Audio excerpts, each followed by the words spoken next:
find it difficult to focus on your customers and even your own employees as you're juggling numerous vendors? Do you have more meetings with vendors than you can count? And do their reports filled with technical jargon make you feel clueless and frustrated? Such is the story of Nathan. Being at a car dealership, he's concerned about his store's digital marketing presence and invests most of his time dealing with vendors to promote his business and gain more sales and market share. Nathan is busy handling reports and reviewing them, not knowing what is happening on the advertising front and about his true ROI. Poor Nathan is worried but can't figure out a solution until he found BZ Consultants Group. BZ Consultants stepped in and was able to take the digital marketing vendor burden off Nathan's plate, giving him peace of mind that the best interest of the dealer was always top of mind. Being an unbiased third party, BZ Consultants always made sure to relay the reports in easy, relatable, and actionable ways so that Nathan could best utilize the data. Now, Nathan can focus on what he really wanted, the customer experience and growth. By being your digital marketing business partner, BZ Consultants Group will remove the hassle trying to hold your vendors accountable and increase your productivity with the time you will now have armed with true data. Together, we make it possible because your success is our goal.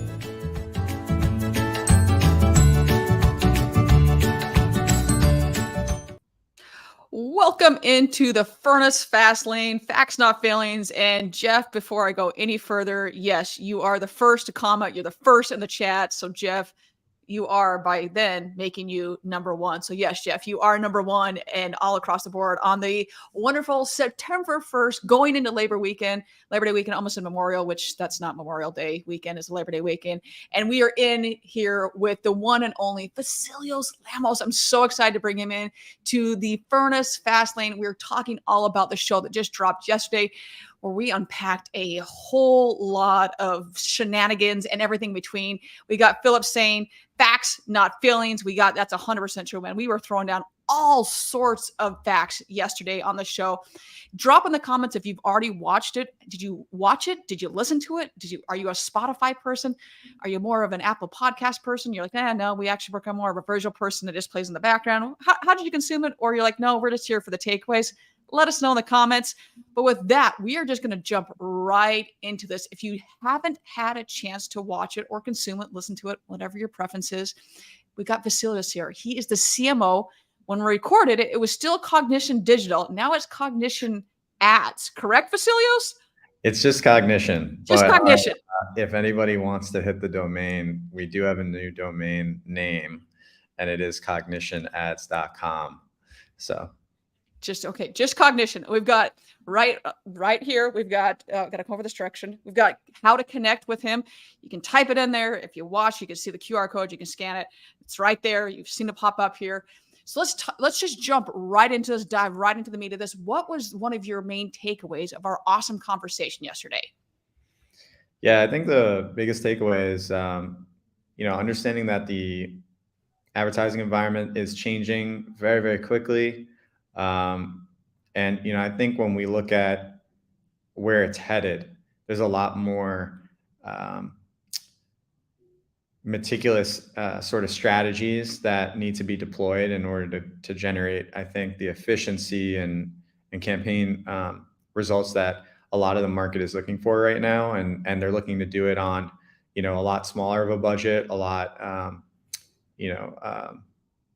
essentially a lot.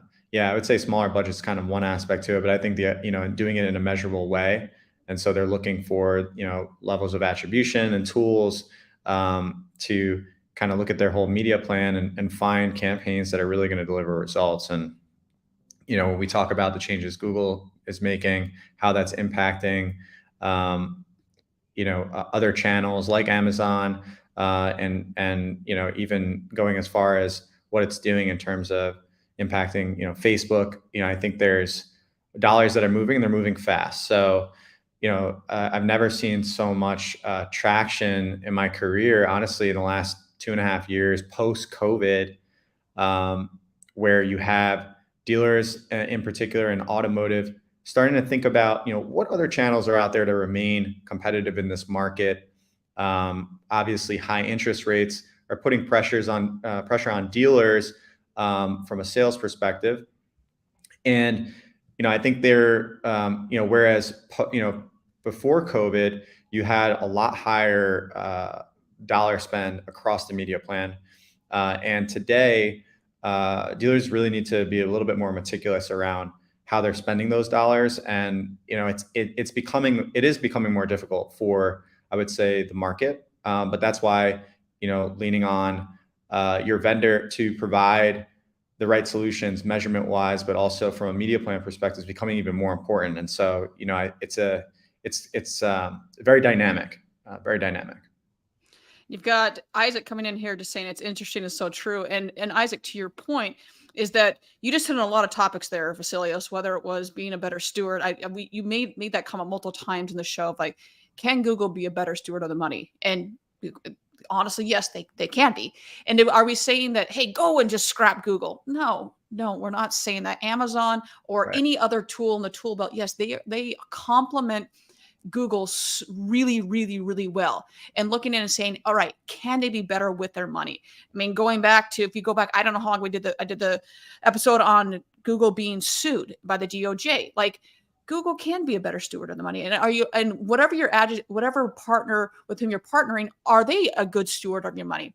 And the other one that I really like that you brought up about, and I literally was just having a conversation with my Tara Regal this morning, and we are just talking about just how different companies. I had the same conversation with someone yesterday because it's a very hot topic right now, and it's not just right now. It's something that I know that you and I both have been screaming for a long time from the rooftops of just breaking down the wall of gardens. Like, man, can we just all reach across the aisle and for the love of all that's holy, just work together?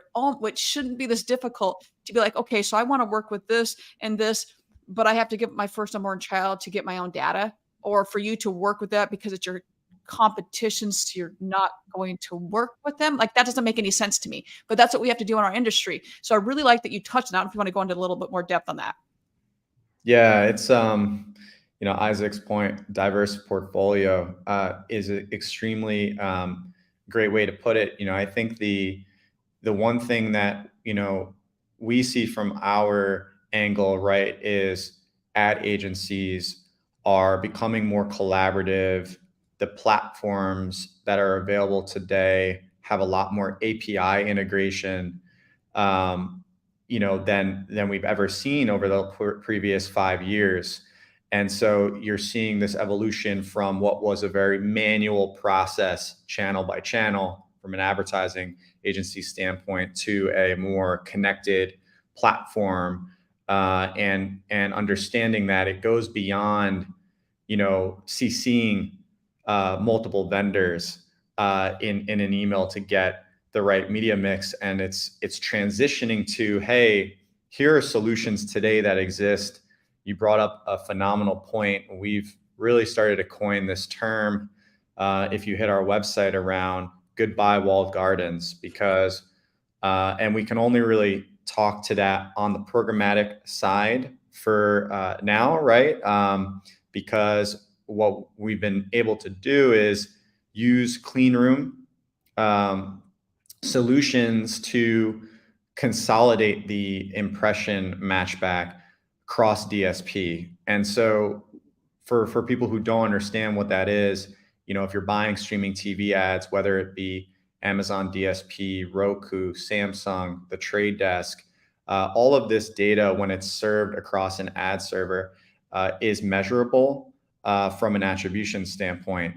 And up until very recently, we've been able to develop these solutions that really came out of the CDP conversation.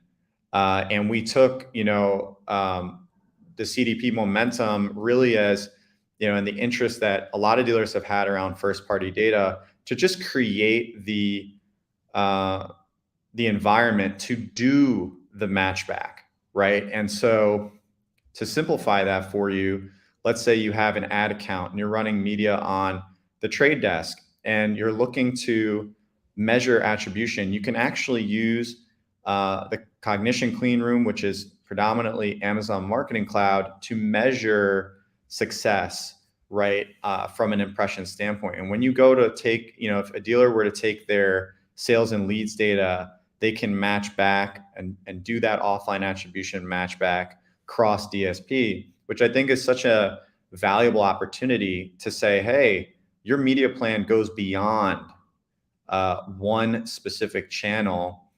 You can activate that audience on other channels, and you can do it in the same environment, in a privacy safe environment. May I add? Funny concept, by the way. Funny concept. Funny concept, right? And people think that, and just to transition here, right?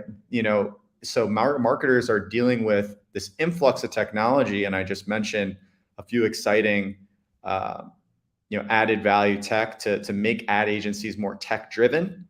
But in addition to that, there's this third-party cookie environment that is changing, month to month, year to year. And when you look at that environment, people assume that with the privacy laws and the change in environment from a privacy perspective getting stricter, that you lose your ability to measure. And that's not the case. What's happening is we're seeing more of a transition to clean room solutions and other measurement solutions that are able to still measure full funnel efforts, but they're doing it in an anonymized fashion that is privacy protected in these data warehouses. And so, I think that's one thing that the market really needs to and really unpackage, because it's going to take some time. I think because this stuff sort of rolled out very, very quickly, the market still needs to be educated on what's available. And then, everybody's still sort of catching up, right? This technology is being built, it's being rolled out into the market. To get, 1,000 dealerships in the market, not only just bought into CDPs, bought into first party activation, bought into full funnel measurement, they have to understand it, right, before they make that investment. And so we're still so early. And that's my observation, is that we're still very, very early to the party when we're talking about how do we better measure success? How do we better balance our media plans to reach ultimately the dealer's business objective? And there's so much that you said there. I just want to unpack it real quickly. So whether it's the CDP, hold up, take a drink, because we just hit that one. I said attribution. You got to take a drink and think out one. So you said a lot of things there. And when you're looking at all those things, because it is so new, when you're looking at if you're using anything with Amazon or AWS, and you're thinking to yourself, okay, so I'm going to go measure that in Google. No, slow down. Yes, Google is a barometer by which we measure a lot of things. And with GA4, don't even get me started on that, or I will be drunk by the end of this episode. But you can't go in there and say we're going to Google and Amazon don't play well together. They're not playing the sandbox together. It's like, oh, I'm going to measure my TikTok ads in Amazon. No, you're not. Go play in heavy traffic. No, you're not. It doesn't work that way. So all those things to say, okay, how are we going to set up to be successful? How are we measuring that ROI? How do we know if that was effective? And then if you go to CDP, same thing. What are the benchmarks? It's so freaking new that we really are still trying to figure this out. Outside of automotive, man, this has been used for years, but it's so new to us to just slow down for a hot minute and figure out what it is. And because there is so much, I don't want to use the word news again, but there is a little bit of combativeness in our industries with that. We're going to put walls up like crazy. And, oh, well, if you use this one, it's not going to integrate with anything else. And we're not going to play well with this. We're not going to play well with this one.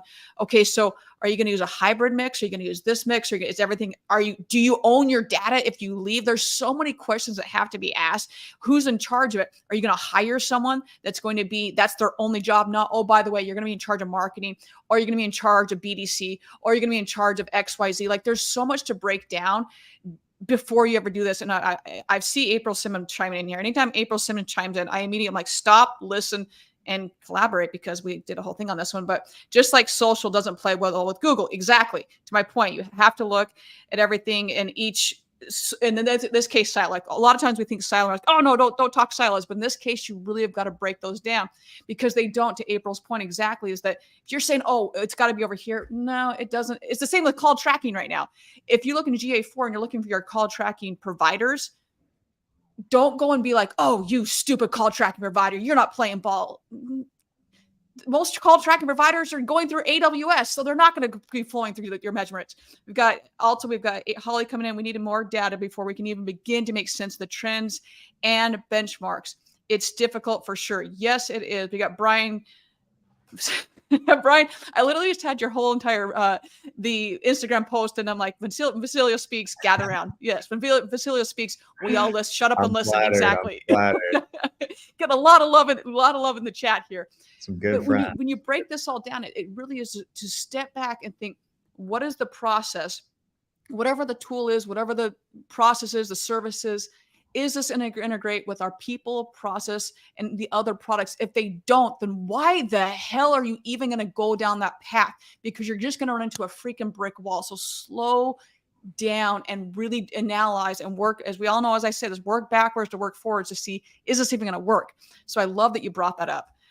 Anything that we missed here? I know there was a lot we unpacked. So anything else? I think one thing that you brought up that we should really dive into this for a moment. April hit the nail on the head. I mean, in terms of silos, right? When we talk about data and we talk about walled gardens, there's no doubt that you will always have walled gardens. And I don't want to mislead, right? Our audience, when we say, we're breaking down walled gardens, we're breaking them down in certain areas that we can break them down in creative ways to provide the best possible measurement at a, retail level for, people who don't need to spend, $100,000 a month on their media plans. They can spend $3,000, $4,000, or $5,000 and see some pretty significant results. The other side to this too that you had me thinking was, there's no one size fits all, right? There just isn't a one size fits all. And there's a lot of demand from the market to find one vendor who's going to do everything. Yes. Kind of like I think it's very difficult to expect that, and I sort of said before that there's never been more API integrations available today to glean the insights that you want to integrate in certain areas for measurement, but also to pull the data that you need to make the right decisions.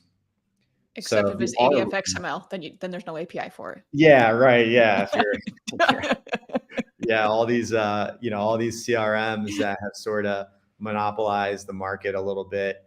They're I think they're moving in the right direction. There are alternatives, and so I don't think some people think that you need to have a certain CRM integration, to be able to balance your media plan effectively, and that's just not true.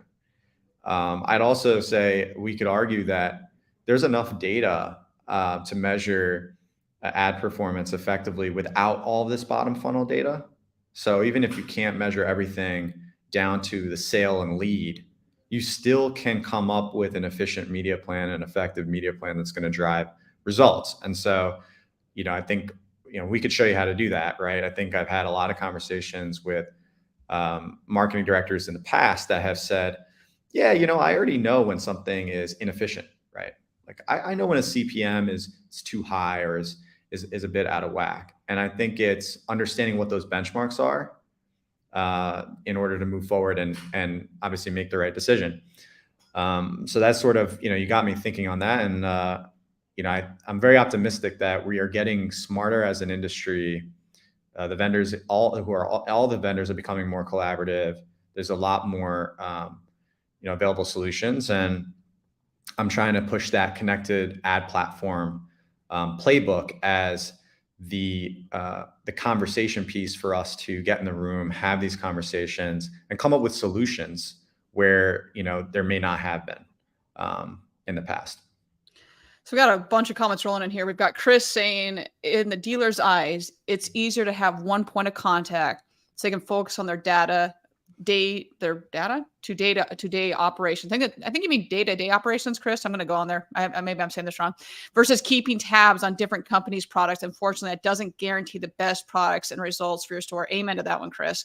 Steven Apicella coming in. So once again, Steven's like a wise little Buddha. So anything he says, I'm like, all right, write this one down, put this on the quote board for the day.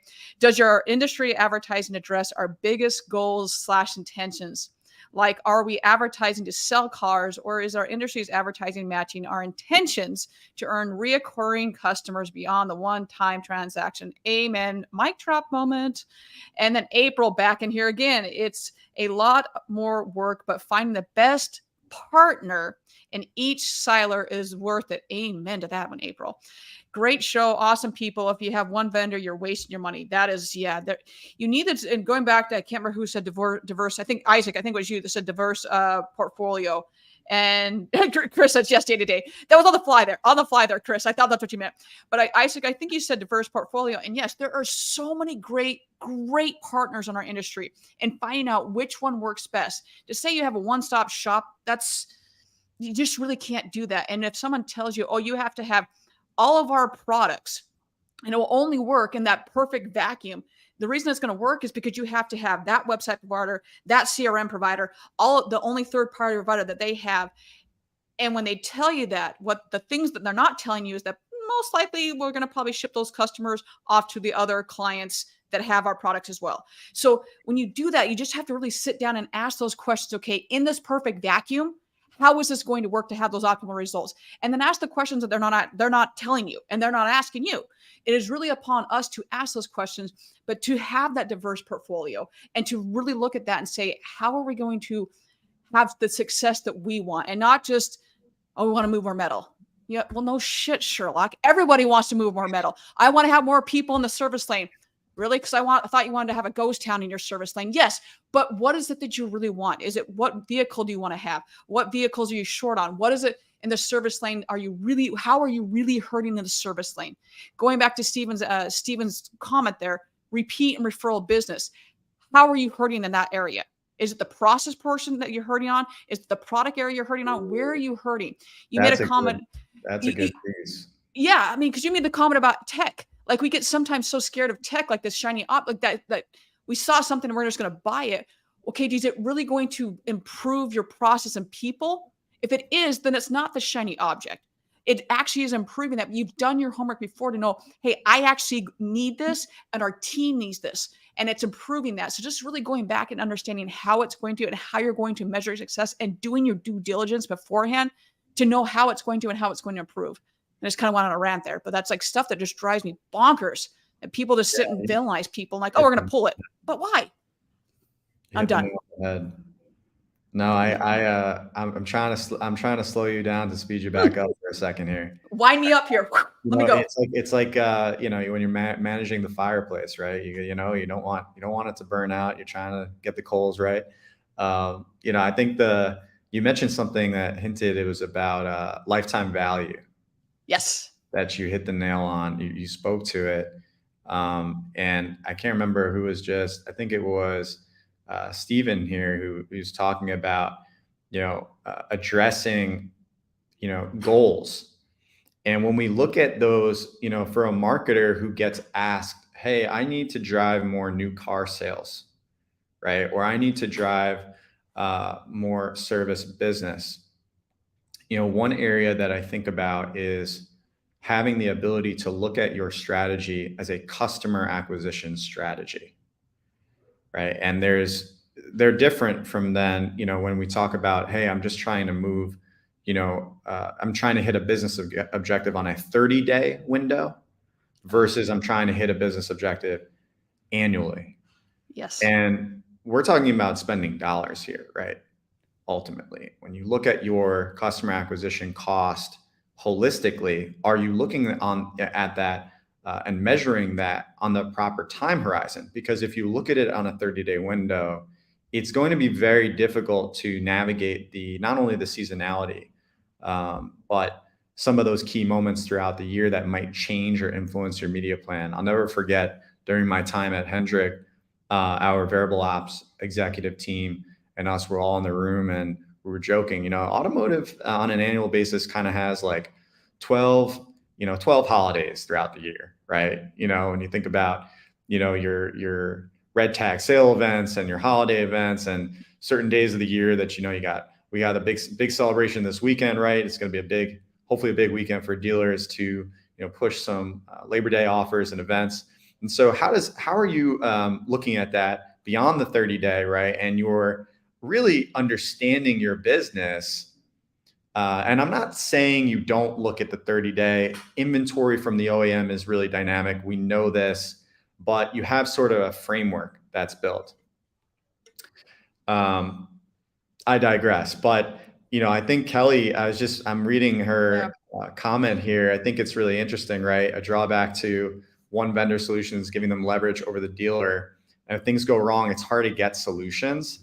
And the right vendor for the solution that is brought into a dealer's success is better investment, and they'll help dealers with the data and deliverable. I think that's actually interesting. Like, I hate to use the word, leverage, just because I feel like it makes vendors and partners, it insinuates maybe they're taking advantage from time to time.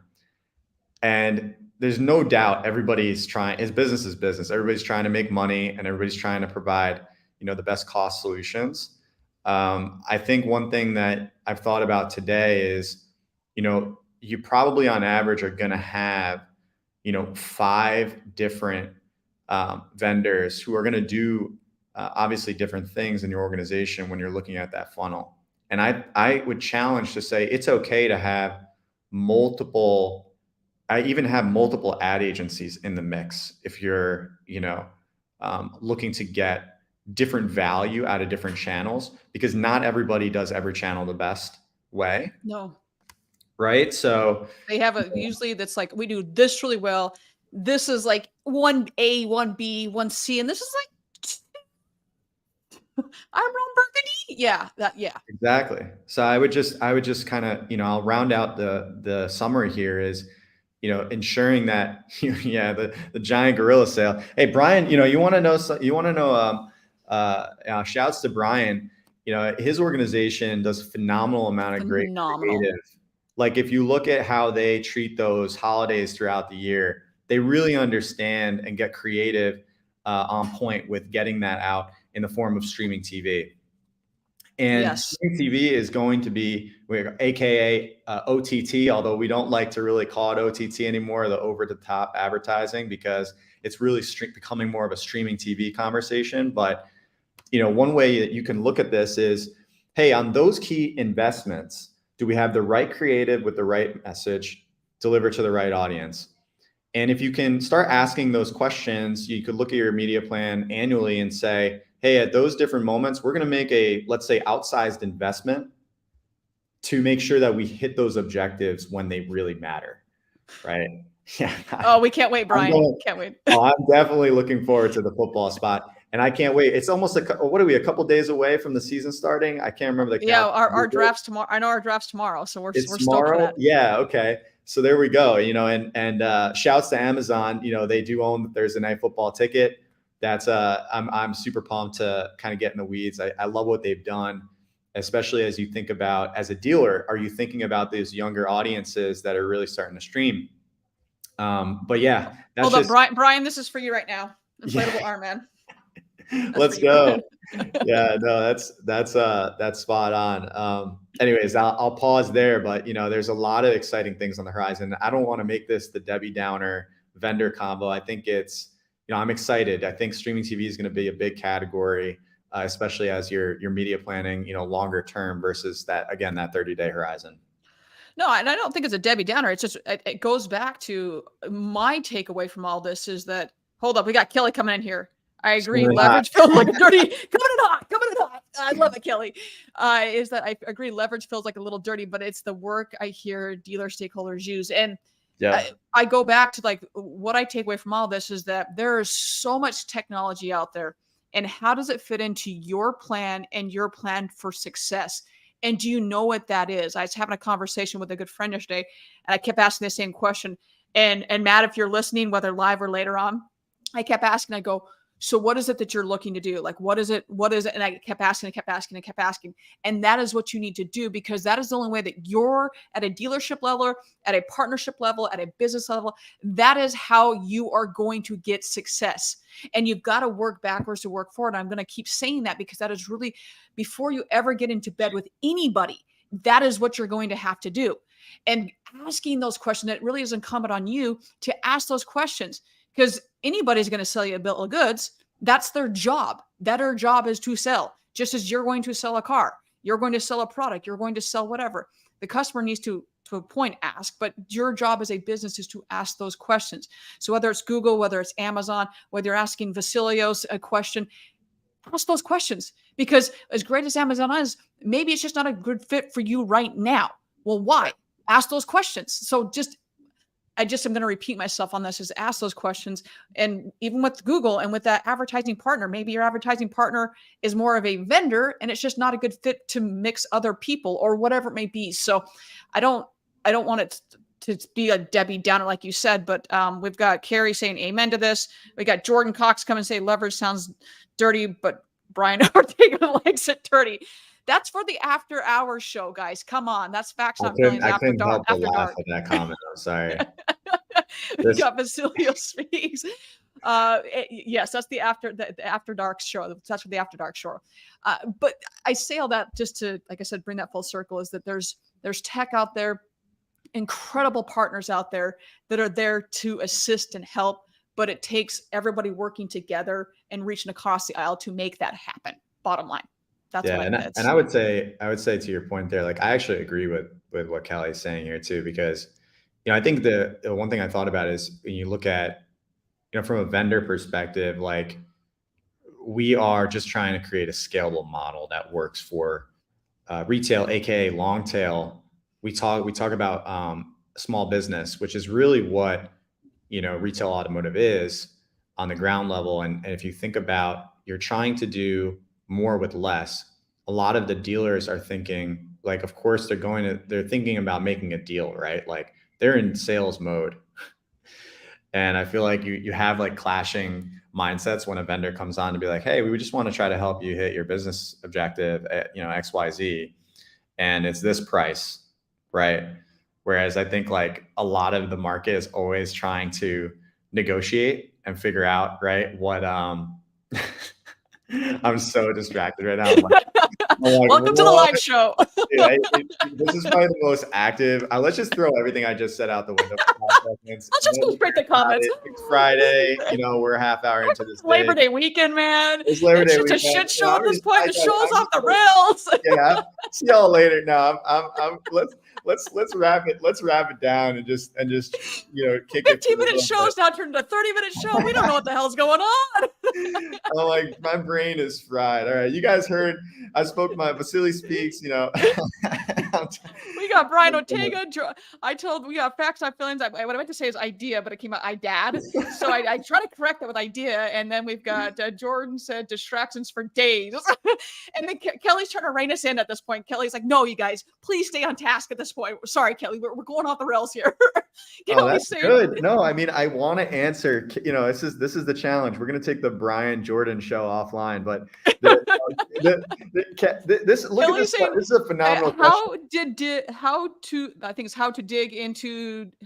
to dig into the get. I can't even speak. I don't even know. I promise. There's only water in this. I promise. I like this. Differentiate marketing needs versus advertising needs. So evergreen versus short-term sales.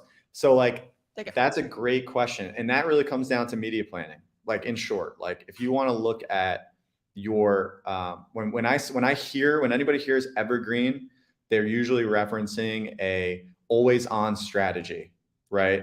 Which should play into what we're just talking about, streaming TV. So real quick, when you're media planning and you're looking at your media plan longer than 30 days, which would be AKA, to Kelly's point, short-term sales, right? You're going to have your short-term objectives. You're going to have your annual objective. You want to make sure you're investing those dollars long-term. That's your evergreen brand strategy. It should be on your media plan today, and you should be building that brand as your value proposition. I was on the other week with Nick Varney of Varney Auto Group. He's a phenomenal family-owned auto group out in Bangor, Maine. And he was talking about Varney Values as his evergreen strategy. They build that strategy in such a rural market, but that's what you need to invest in. And if you're going to differentiate, you're going to differentiate on your value proposition. And not that you're family owned. Please don't say family owned. Yeah, family owned. I mean, don't say that. Everyone's family owned. Yeah, everything. I know we're in such a family owned industry. You know, I bring it up because, you know, we talk about the value, your brand promise. That's something you don't want to mess up, right? But it lasts forever. It's that ongoing investment. So that's why I say, you know, it's not just, you know, something you put out into the world and you hope it sticks, but you definitely want to continue to invest in that over the long term. So Kelly's point, I think, is spot on. Okay, we got some. Brian O'Taker saying squirrel. Jordan Cox for your no, that is not an Apple product. iDad is the Apple product. You'd have to have the New Balance or the Nike Monarchs in order to be a dad product. You'll never hear the words family owned again for me in the rest of my life. So. But to Jordan Cox is facts not films is family owned. This is also true. But to be semi-serious on this is on the family owned thing that just drives me bonkers. That would work. Like 5 years ago, even 10 years ago, that would work. But Walmart is family owned. So please don't have that be your evergreen.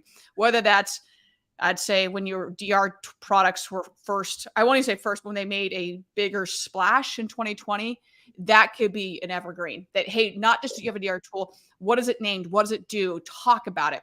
Or I've got clients that have they're from a fixed op perspective. Hey, this is it's a BOGO tire thing, or this is what we do they have an ongoing all the time fixed ops campaign that's always there, hence the name evergreen, or whatever it may be that you're doing.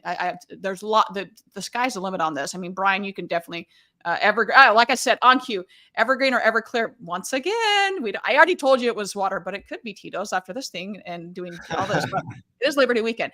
But going into that, there's so many things you can do with this. And since Brian chimed in here, it could be Brian's tights from a superhero TV show. You know, who knows? It could be anything. I digress. But there's so many ways you can take that. But please really take the time to have an evergreen for service and for fixed ops. Please, please, please, please have for both, not just for a brand promise for one. I beg of you. Love the comments coming in. Kelly, do you have any other questions, or anybody else? Do you have I'll say serious questions. I'm loving it. We've got Jordan, Brian Ortega, Gold Teeth, Grey Goose, tipping in the bathroom. Oh, it is definitely a holiday weekend. Yeah, you know, I like I said, the rowdiest chat I've ever been on a live stream. That's a record. Kudos to Brian and Jordan for actually, you know, dropping the bombs. I love it. I can always count on them. They keep the chat entertaining, very entertaining. If there's any other questions, throw them in here. I know we usually keep this up 15, 20 minutes, but it has just been we've got how did Vasilios get so handsome? I'll let you take that one. I'm not no comment. No comment. You know, maybe we'll have my mother my parents as a guest on. Okay. Speaking of holiday weekends, if a dealer is open or closed, ... Man, the suspense is killing me right now, Kelly. The suspense is killing me. This is the way. No. Oh, here it comes. Do you see them making a lot on digital? Maybe. Do you see them making an effort? Effort on digital in terms of like advertising? I think this is great weekend to put in the effort and make that investment, if that's how I understood it. Yeah. Kelly, let us know if we got that one right on that one, because it could be if they're closed, you can still do like my company is closed on Monday, but I'm still going to do, hey, we're closed. I still am going to have my normal content for the show go. So you can still tee it up to have it go. And if you're open, you can still have stuff, and you can still definitely do a lot of stuff for it. Is that what you're asking? Hopefully I answered it. Oh, here we go. She's coming back in here. Yeah. When people walking, a lot in dealerships close, actual paper options on the window translate. And what I would do with that, Kelly, I don't know how your chat provider is, I'll take, and once again, not pitching anything on the show, with like Car Now, for instance, and I'm sure there are other chat providers that do this as well. Check with your chat provider and see if they can do like a QR code on the window stickers or on the cars. And once they scan that QR code, it'll automatically go into the chat, and then you can chat with an employee. Well, if the employees are off and they're closed, that's different. But it can go into the chat, and people can actually chat with them. And that way, even if you are open, it's great. They're just walking around. A lot of times they're just looking at vehicles, and then if they see it, they can scan it, can automatically start chatting. I've seen a lot of companies like, oh, we'll do the QR code. I'm like, the chat provider already provides that for you. Why are you paying for an additional product when you already have it built into your chat provider? So you can do something like that for it. We've got Brian saying, when will Vasilios take us to Greece? I don't know, Brian. You're gonna have to book your own trip, buddy. My parents are fully retired there, 6 months out of the year now. So maybe you could ask. Maybe we'll both ask them to sponsor our next trip. There you go. Jordan saying, I heard Vasilios will be the next Indiana Jones. When did he sign the contract? Late night. Oh, I like this next question. Late night ice cream or early morning pizza? I'm going to go with early morning pizza. I'm a cold pizza guy. Cold pizza. I'm from New York, grew up in New York, so I'm a pizza guy. Do you remember the ESPN show called Cold Pizza in the mornings? It was from like the 90s, I want to say. No. Ooh, that was a good one. Does anybody in the chat remember Cold Pizza on ESPN? I think it only ran for like a couple of years. It was early morning. I feel so like not cultured that I don't know it. Yeah, it's man, I can't remember who was on it, but I'm pretty sure it was called Cold Pizza. And pizza for the win. Kelly's saying yes. Thank you, Kelly. Somebody. Of course, Kelly is the one saving us today. Oh, he's MVP. Kelly. And we got Jordan saying pizza for the win. Jordan Cox says deep dish or hand tossed. Well, you got to be a little bit more. He's from New York. So it's a hand tossed. I'm not in Chicago. I can't get the deep dish, but And there's only one real place that has real deep dish, and that's Chicago. So if you're getting Uno's at like a freaking airport, it's not real Uno's. So don't think it is. That's yeah. Cold pizza was great. The show, Jordan, or the actual cold pizza? If you watched Cold Pizza, you have to clarify that. But it was a good little show. Now we got some great comments in here today. This is a very, like you said, very lively bunch. Lots of activity. Lots of activity. Any other questions for Vasilios? Well, so we got him here and captive, and he can't leave. So you don't know. I am. He's chained wherever he is. You don't know that right now. Yeah. What was that, Kelly? Leverage? Yeah. So who's got? Yeah. Right now. I guess both Kelly is coming in saying, man, Kelly is the one with the marketing ideas and still looking for a new employment partner. Oh, hello. Okay, interesting. All right, everyone on the chat. There you go. Kelly's up right now. Just telling you. She's asking amazing questions right now. Pineapple on pizza, sacrilege. Yeah, no. I would agree. Yeah, I would agree. Pineapple, that's not even, no. Pineapple's a fruit. It does not belong. I understand tomatoes. Yeah, I understand tomato is. Pineapple, no, it doesn't. This is where we're going to have to disagree. Pineapple does not go on pizza. Does not go on pizza. What does Vasilios recommend for growing out my beard? Oh boy, I don't know, man. I don't think it requires flying to Turkey, but or getting any form of plugs. No, I'm just kidding. I think I'm not one to recommend anything, but there are solutions out there today. I don't use any of them, so I wouldn't know. Greeks tend to have pretty nice facial hair, Jordan. But yeah, no comment. No comment on where to go for you to crouch. If you're doing pizza in New York, you have to do the artichoke pizza. Yes, that is the late night goals right there. You go out, you got to get some artichoke pizza. I will say artichoke does go well on pizza. So I agree. On my way to Turkey, beard plugs anyone. I'll pull that one out of the air. Mercy, Greeks are just beautiful. Yeah, I'm worried, Jordan. I'm worried what your wife's going to say.